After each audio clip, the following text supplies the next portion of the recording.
Good afternoon, everybody. This is our mic check. If you can see us, if you can hear us, go ahead and give us a thumbs up so that we'll know that you can see and hear, and we will start promptly at 3 o'clock.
Good afternoon, everyone.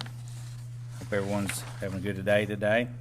I'm going to go over our storm damage and actually tornado damage and recovery right now and give you an update on it. Then I'll go into our contravirus.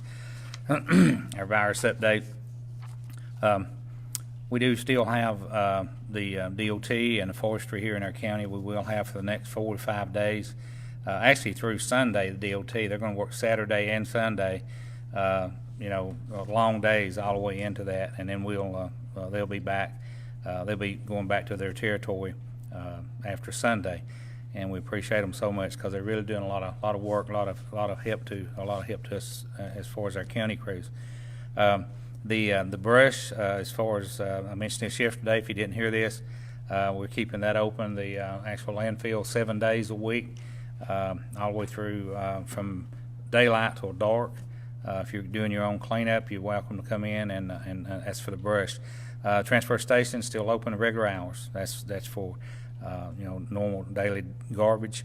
On the brush, the debris we're picking up on the sides of our roads, we need you, if you bring any up there, get it as close as you can without getting in the road, or we can reach it with the grapples to pick it up.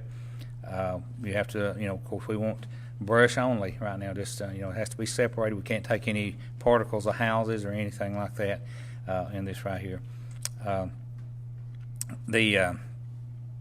electrical inspections. Mentioned that yesterday. We've had several calls today. The power is on to, from what I understand, 100% of the people as far as the main lines.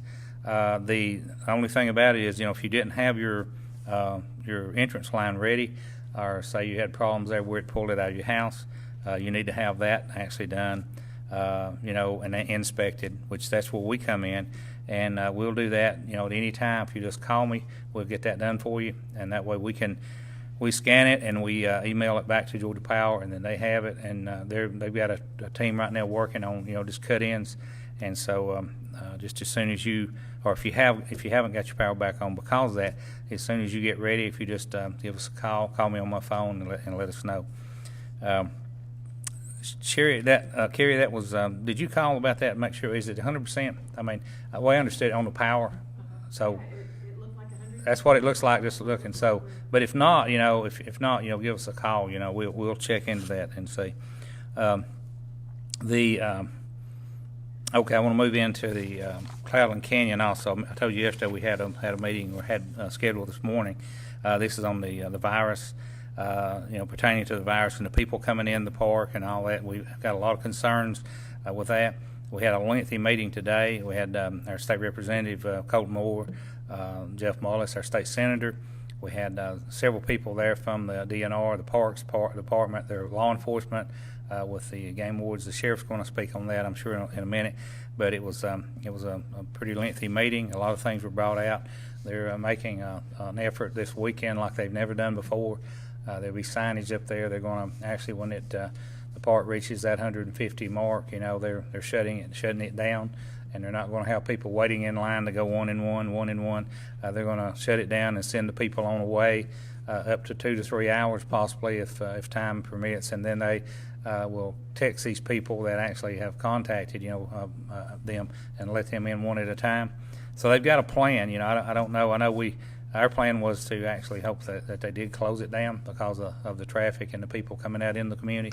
That's not going to happen, evidently. And we found out, and the sheriff can speak on this too, that the sheriff really, by the Constitution and the actual the law and the way the law reads, you can't set even a roadblock up there and turn them away. I mean, it's not. There's a lot of laws that's been quoted the last 2 days to us and to the sheriff. We just want to do everything we can by law. And on the bottom, down at the park, we have put signs up there. They'll stay up all this weekend, all the way through next week till the effort's finished in the Canyon Estates. That road is only open to the people that live over there, and actually people that are in there working, clearing brush, and also the power company still in and out doing some touch-up. So those signs were posted about 2 hours ago, and we feel we can enforce that because it's a safety hazard. And the park, we notified them a little while ago when we were at the meeting, and they're fine with it. That's just something that they really agreed that would be good to do that. So I also got some signs coming similar to those that we're going to post over on Gulch Road, the entrance of the circle part, because we're having the same problem over there. That's a little different because you do have a circle you can come in and come out, but the people, we still need to keep that traffic down to a minimum because of everything going on over there, trying to get back to normal. The COVID-19 numbers, as many of you already know, because they do post this at 12, at 7 in the evening and at 12. We actually gained, we went from 3 to 6 last night at 7, and then we gained one more at the noon report. So we've got 7 in Dade County. We have no idea, where these people lived or live. Did talk to the health department this morning, not our local one, but the actual one, our regional in Rome. And they, due to the laws, the HIPAA laws and all, they were not sharing that with us at all. But he did say this. He said that, well, not particularly him, but another person I talked to was out of Atlanta, and it's something I've not thought about. But he said a lot of these right here could have came from the unknowns that we keep going down. The unknown people there in the state, and something I hadn't thought about. He said that could even be, if they actually test positive and say they're in California. or say they're on a cruise ship, or say they're overseas, where that person resides at is their ID. That's a driver's license, and so we're going to get that county to us, because that's where they're from. They're from here, and so it doesn't necessarily mean that they're right here in the county at the time, or that they've even been here in the last few weeks. So I hadn't thought about it that way, but that's where a lot of the unknown cases are from. Because first thing went across my mind was homeless people and all, like in Metro Atlanta and all. But it's a broader area than that, and so if we have any information on that, we'll of course share it with you. But the HIPAA laws, we've been reminded several days in a row here about those, and about the locations. Now, they do have a right, the emergency services people do have a right, the people that actually transport these people, to know whether they were the ones, like if it's two medics or whatever, or our first responders, they have a right to know whether they've actually laid hands on these people, actually touched them. And so but that's a whole different ruling, and that will come back into our EMS people, and also like Puckett, they own the ambulances. They're other company we contract with. So Puckett, they're the people that these people are working for, but they have every right to know whether they've actually been and actually in the same ambulance or actually worked on a patient that comes back positive. Okay, so we have 7 here in Dade. We have 13 in Walker County. Walker actually stayed the same. They had a pretty good increase the last 2 days, but they stayed the same. Catoosa went from 17 to 18. Chattooga stayed the same at 8. Whitfield, they went from 31 to 33. Floyd went from 120 to 121. Gordon went from 46 to 49. Bartow, 235 to 237. And there's still 144 from unknown counties. And so there's still 144 people out there that they're not sure of, their IDs at the time. And there again, they could be anywhere. They could be overseas, over in England or wherever, So, but we'll keep you updated as we get the number. Hopefully, we did, when I talked to our main health director there in Rome, he feels, from looking at all the statistics and all that's happening in the last 2 weeks, 3 weeks, that he feels real good that we're getting to that curve we keep talking about. Even though we had an increase in Dade County, overall, looking over all the cases, he feels that it's getting into that point. So I hope he's right, and I hope that they're right, what they're basing off of. The Tennessee counties, the Hamilton County went from 110. They actually 109 in Hamilton County, and they went down to 110. And we're really not sure exactly how that happens, because from what we understood, once you have a case, it stays with you. It stays as a counted number. Evan brought up the point there a while ago that possibly that might be where they're actually released and actually are cured and go back into their working. But from what we understood, 2 weeks ago when we were requesting that, it stays on as a count, of our confirmed, just as the deceased cases stays with us. But anyway, Hamilton County has 109. Marion County, they're from 26 to 27. Grundy County went up to 22 to 24. Sequatchie stayed the same. Med stayed the same. Bradley stayed the same. And so, it is what it is. We just, I felt good the last few days on our numbers, the last week or so. But we do have, 7 confirmed.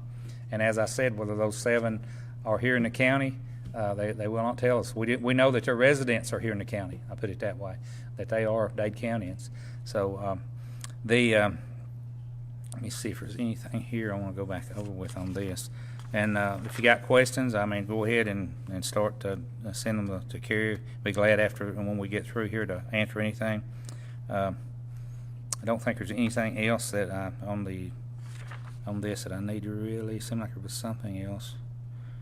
Anyway, I'll bring Alex on up here and let him go in detail. He also was at this meeting this morning with us. And Alex, if you want to come up and share your points there. Good afternoon. I'm Alex Case, Director of Dade County Emergency Services and Mayor of the City of Trenton. I'm going to stay on the COVID right now, as Executive Rumley was talking about, and actually what he was talking about, the notifications, is that if there's any confirmed case, GEMA, Homeland Security, is going to have access to the Department of Public Health on the COVID-19 cases in Georgia. That data will include the date of onset, which when they were affected, and certified in the list of the removal date from where they were. That information will be sent to 911 EMS directors and the district public health, and then for 21 days, if something goes out there, it gives us early warning. Again, this is if the hospitals, any type of clinic or any type of private system that tests this is reporting straight into a system that the state has. We have found out as of today with some of the conferences we were on, is that a lot of these agencies are not reporting straight into these SIMS system. So hospitals, the EMS agencies that actually pull these and they are tagged, or actually we transport someone in and they're tagged with possible symptoms of COVID, they get a special tag to our 3 hospitals we could go to.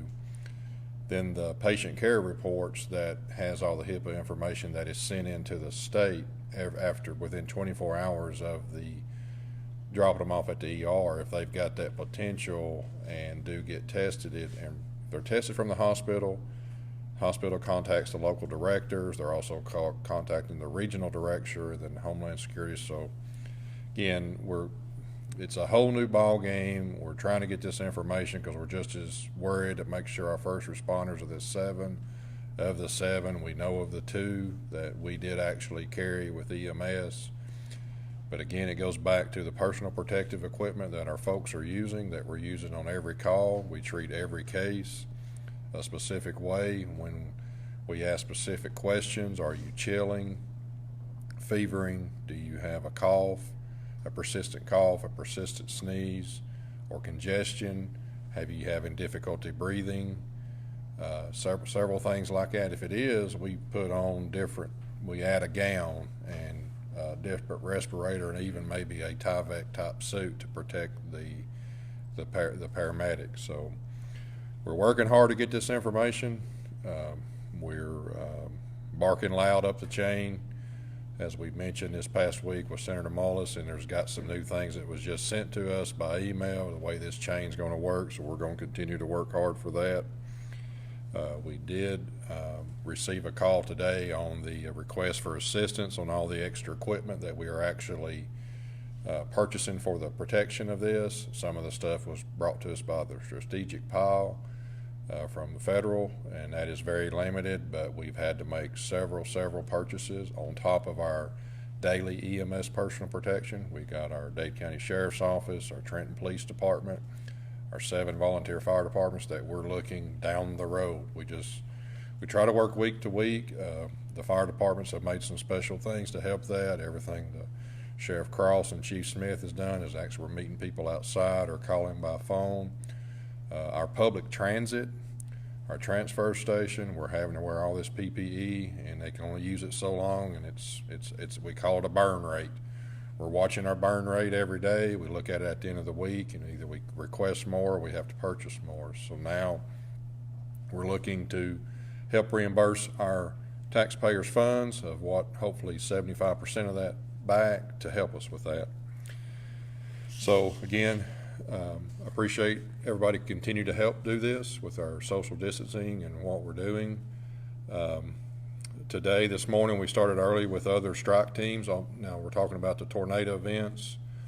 I'm going to emphasize again what Ted said. City and county, if you have items 6 inches or later, or in diameter smaller, cut them up in 4 and 5 foot pieces, get them as close as you can to the county and city right away. We're going to continue to run the roads that was affected. Michaels Road, Brown Gap Cemetery, parts of Back Valley, Daniels, McKegg Road, Cedar Lane, Highway 11, all of a good bit of Piney, Edgewood, Rosewood, Jeffreytown, Glenbrook, and Piney Gulch, Laura, Tony, Jackson, all that in Canyon Park Estates. We're working on that we know that's going to take time. We are tremendously getting into people that's calling when we requested yesterday, and we appreciate you calling us because we don't know sometimes until we get that call. But if you, a lot of fixed income single people or parents or grandparents that still has trees on their property, trees on their house, and no insurance. So we are prioritizing a list as we speak right now. We do have individuals that have called and said, hey, if you need help, call. If you are a faith-based organization here in Dade County, or you are a group of people that are wanting to go do goodwill work, and we also, the volunteer organizations throughout the nation are actually probably getting ready to come in to help us. I've made that request today with GEMA through what we call VOAD. Please let us know either by calling at 706-657-4111 or info@dadecounty-ga.gov. We can get you vetted. We will be issuing certain types of permits that knows that you've been vetted through Dade County Emergency Management. It will give you a sticker to allow you to do this work, and we're really watching out for our taxpayers to make sure someone is not for volunteer work and in good faith work. That's great, but we're also really watching these tree companies. We don't want someone to overcharge or take advantage of someone that's in a certain situation. Now, a lot of the insured folks, that if a tree has hit your house, different policies have different things. Please continue to work with your insurance company. But we're out now as we spoke. Canyon Park Estates, we've had 4 utility companies in there. We got GDOT in there working with us on all of our county and city roads with the strike teams, and we got so many people coming in there to check and look around that we can, even this morning, it was blocked really bad. So that road is currently blocked, and only residents and utilities can get in there. We will be working with something on the residents to make sure there's some type of sticker or something in your windshield to verify that you are Canyon Park Estate folks. That may not, it's going to take effect as soon as we get the credentialing done. That's the thing now, is getting this rolling. But no, this is something all the Canyon Park folks have told us. Even if they're coming in there to hike up Sittons Gulch, they're not going to be allowed to go in. We told the park that this morning. We've got to get some everybody restored over there, and we got to continue to get this brush out. It's going to take weeks, and it may take the rest of the month and part of next month to get this debris out. We want the homeowners to be affected as less as possible as you continue to get this stuff cut, move it to the right of way. We will continue to make routes in there once or twice a week to get that stuff picked up.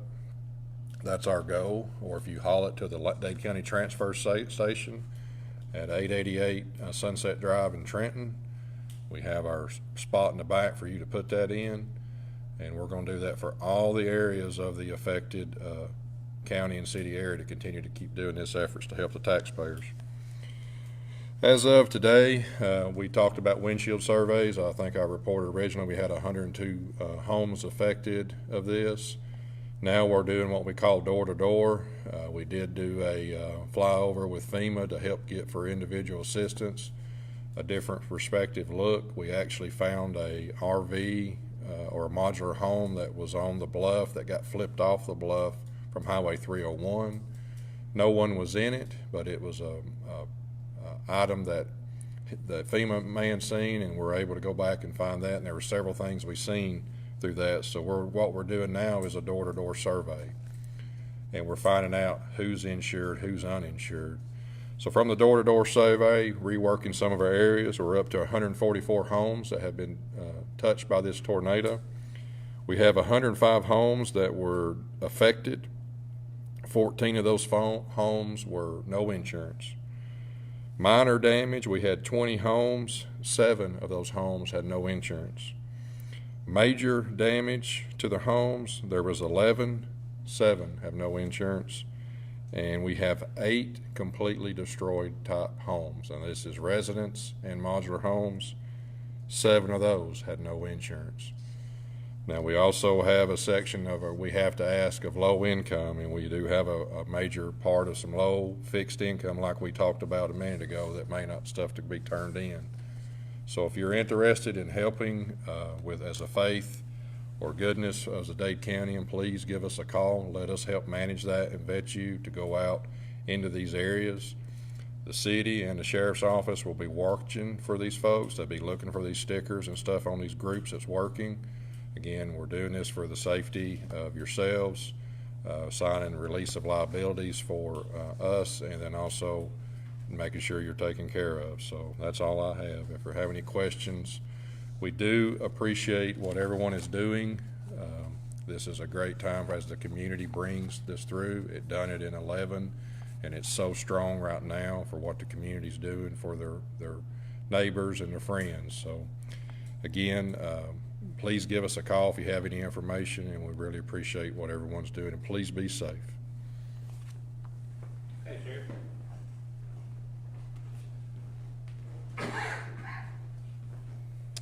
Thank you, Alex. Very informative. Good afternoon, ladies and gentlemen.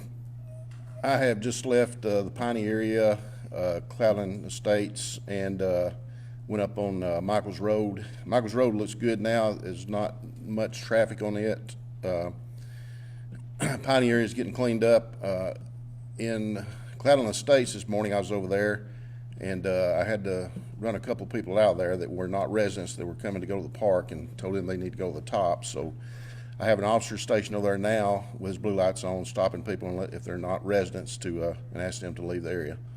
They're trying to work, like Ted and Alex said, they're trying to get power restored back to that community and get the trees out of the road and off houses and everything else, so they don't need, onlookers coming by just seeing what's going on. So appreciate it if you are going over there. You have to be a resident to get in now, or someone working there. So we appreciate that. Thanks to all the local contractors that have helped, especially that gave free service to these people. You're very much appreciated. And I know the residents can't thank you enough for that. One of my detectives, her house was hit, and she said there were people coming over just that she didn't even know, helping clean up their yard and stuff. So we really appreciate it. Last night, just to show you how people are, I think it was Chattanooga or Red Bank got in a chase and came through our county early this morning, and they wrecked on Sligo Road, struck one of my patrol cars. They are all three in jail at this time, and they will be charged also with the order from the governor of being out during this pandemic, so for not sheltering in place. So they are going to have that charge added on to them also. They were also in a stolen vehicle, and a gun was involved, so there's going to be several charges there. But just keep in mind, if you do commit crimes during this time, we've got room in the jail, and we'll put you in there. So we don't want to add to this pandemic by people out doing stuff like that. So thank you for the good citizens that don't do stuff like that. As Ted was saying earlier, we met this morning with the officials of the state park. Georgia State Highway Patrol was there, Senator Mullis, State Representative Colt Moore, of course Ted, myself, Alex, Robert Goff, I can't remember, everybody was there. Alan Bradford was there also. So we're trying to do some steps to stop this overcrowding of the park on the weekends especially, and they have a good plan set up. They have a lot of barrels up there ready for this weekend. They have the signs that light up from the state. They're going to be trying to tell people, especially when it's they reach 150 cars, that they're going to tell them it's closed and to keep moving so we don't have traffic backed up on 136. So that's a great plan. I want to commend Ted and Alex and everybody for working on this, and the commissioners. We've been working on it all week. We sat in Ted's office yesterday and talked to the governor for 15-20 minutes, and trying to come up with a plan to help this during this pandemic. And I think the thing that they're doing now is going to work. I hope. It seems the best we can do, and we're trying everything we can. But sometimes you just can't do the things you want to do. As far as stopping, we cannot just pull somebody over and ask them what they're doing here. That's against their civil rights. So we cannot do that, or we would try, to deter people from coming here. But we don't want to put ourselves in a position where we're going to have lawsuits later from stuff like this. So please understand that Ted and myself and everybody else has tried everything they can do to keep our county safe, and we'll continue to. And I'm backing Ted 100% on this, that we're going to continue to do whatever we can to keep you safe and your families. Other than that, just continue to keep up good work. And from what I understand, I think I was watching Fox News yesterday, and they say we're beginning to flatten this curve, so it looks like it's hopefully getting better. I don't know how much longer. I think the president today is coming up with a plan to get our economy moving again and getting people back to work, so we'll see how that goes. But in the meantime, thank you, and if, like I say, if we can help in any way, if you have any questions, call our office or call the commission office, and we'll do everything we can to help you. Thank you. You have a good weekend. You got any questions here? We do have a few questions. The first one is it free to dump pieces of damaged debris from houses and property at the dump, or is it just brush? No, as long as it's actually the storm damage, unless it's actually a commercial carrier, anybody doing it, actually has the commercial license or whatever, they've got to weigh in and we don't, because chances are that may be out of state. But any personal, any people, taxpayers that brings it across, they can go right on through. Yep, up to the upper part, not where the brush is at, but up on top of the hill. Yep. Okay. Is there anything that you can do to talk to stores about masking and gloving their employees, like local grocery stores? We've had a couple of people ask that. We recommend highly that they do that, and but as far as forcing them, that's not something we can do. No. And will we be closing the parks in the city of Trenton and the county? Well, the park in our park's closed except for the walking track. We're not going to close it. Okay. It's not fenced, or anything. And so if you want to go walk, as long as you do your social distancing, that's fine. There's nothing wrong with that. And there's no one that I've seen down there abusing it, because we've shut all the contact areas down, like the basketball court and all that stuff. But the walking track itself, which is a wide open area, people are using it, in the evening. So, but I'm not sure about the city. I don't know. Is Alex? Did he? He had to take a call. Okay. No. And then the last one, I think, is for probably the sheriff's office. Is there any way to slow down traffic on Michaels Road from the cleanup? People are evidently going too fast, is what we're hearing. Yeah. Y'all were out there today, I think, aren't you? And yesterday, too. Yes, we'll go up there. But, one thing here, I'll have to check. We have state, there's only certain roads in the county we can run. Radar. Yeah. Yeah, I'm sorry. The only problem that might be with that, as far as running radar on that road, I'll have to check with we have state regulations that allow us what roads we can run because of our licensing for our radar units. If the state does not deem that, and that's a county road, so we'll just have to see if they allow us to run radar on that road. If not, I can still have officers up there that we can, check it for too fast for conditions or something like that. But yes, we'll address that and have been. Okay. Thank you. Alex, we had one question there about the park there for you, and then I've got a couple here that was sent to me. Sorry, I had a phone call. Got a lot of different agencies calling us. Is the city park closed or open? The park is open, social distancing. The playground is closed. We do have it marked off with tape because of the touching and stuff of the kids. We decided that was the best to do. The same thing we done at the county. The park is open for the walking track and things. Please use social distancing.